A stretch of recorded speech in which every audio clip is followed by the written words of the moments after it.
Good afternoon, Bruins fans. Welcome into Cascade High School.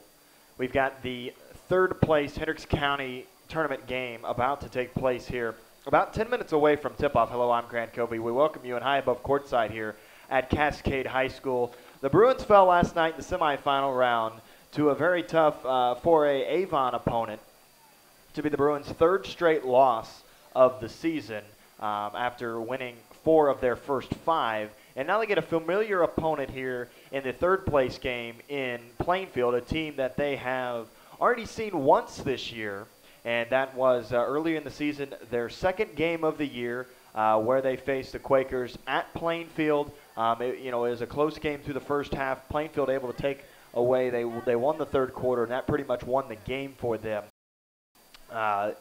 Earlier in the season. So the Bruins, they know what they got to do. They've seen Plainfield before. It's nothing new.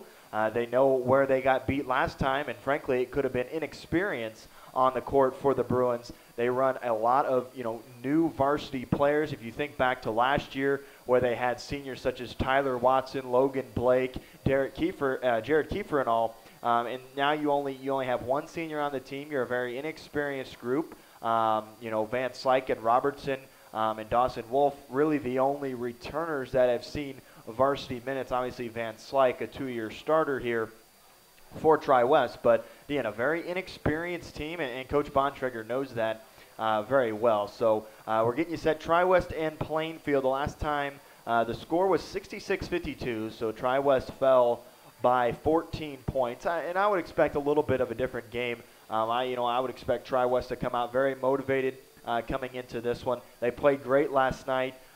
They just got to let the game slip away from them there at the end of the second quarter. That's really what did them in. Let's take you through last night against Avon. The Bruins were up 3-2 early.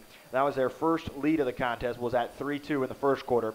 Avon then ran off 10 unanswered points, and then Avon put themselves in front 12-3.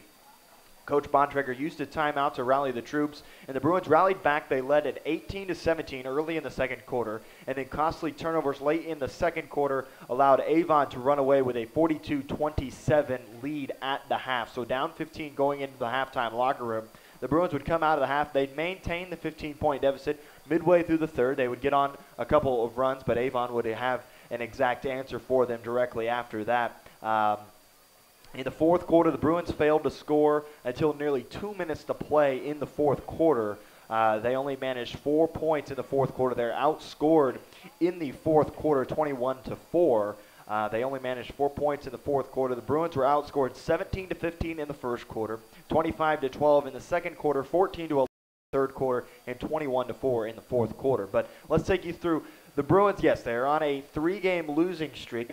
Keep in mind, over this 3-game losing streak, here are the opponents that they have faced. They faced a 4A team in Decatur Central. They faced a ranked 3A opponent in Beech Grove, and they faced a 4A opponent in Avon last night, and they get another 4A opponent coming in today with Plainfield. So definitely